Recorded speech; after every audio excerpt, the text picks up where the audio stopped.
Tabiat dunyosida yo'riqliq ham yerda mavjud. Kichki qo'lchiroqdan cho'ngi quyosh nurigacha. Yo'riqliq surati bo'lsa, insonlar hozircha bilgan eng tez surat.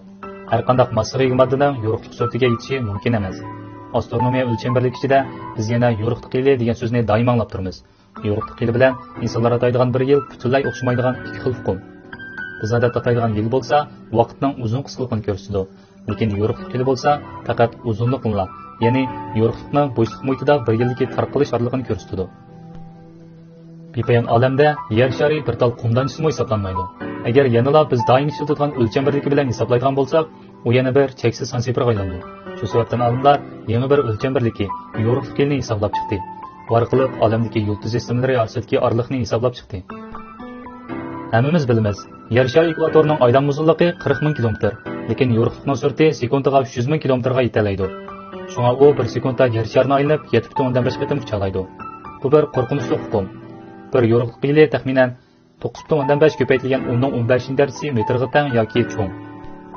İnsanlar bu oraliqni o'lchashga zodila maqsiz. 1977-yili Amerika bir odamsiz olam ko'zishi hisobini qo'yib bergan. Bu bo'lsa sayohatchi birinchi numur. Uning uchish tezligi sekundiga taxminan 17 kilometr. Agar yo'lovchilar aeroplani bu suratga yetalsa, Beijingdan Shanxaygacha faqat 1 minutla vaqt sarf qiladi. Sayohatchi birinchi numurning bo'shliqda uchayotganiga 42 yildan uzun vaqt bo'ldi. Lekin faqatla 21 milliard 100 million kilometrlar uchaldi. Agar yo'riqliq surati bilan yursa, bu oraliqni faqat 7 soatla besib bo'lg'ili bo'ldi. Odatga misol keltiraylik. Aeroplan bo'lsa, hozirga qadar insonlarning safarga chiqishidagi eng tez qatnash quroli. Yo'lovchilar aeroplanning uchish tezligi bo'yicha bir yo'riqlikni uchib tamomlash uchun 1,223,300 yil vaqt ketadi. Gerçi yo'riqliq yili oraliqi bizni hayron qoldirsa-mu, lekin olamning o'lchami qo'ygan vaqtda yo'riqliq yili hech nimaga hisob emasdek ko'rindi. Yo'riqliq suratining quyosh sistemasining kesib o'tish uchun taxminan 8 soat vaqt ketadi. Quyosh sistemasining ustidagi samolyot sistemasining kesib o'tish uchun 100 ming yil vaqt ketadi. Biz yana oraliqni hali teleskopi payqagan ko'zatkil bo'lgan olamga qo'ysak, yo'riqlikni bir qatim kesib o'tish uchun 96 milliard yil vaqt ketadi. Agar insonlarning suratiga almashtirganda bu oraliqni hisoblash mumkin emas. So'zlab bu yerga kelganda insonlar o'zining kichikligidan xursandmay tura olmaydi.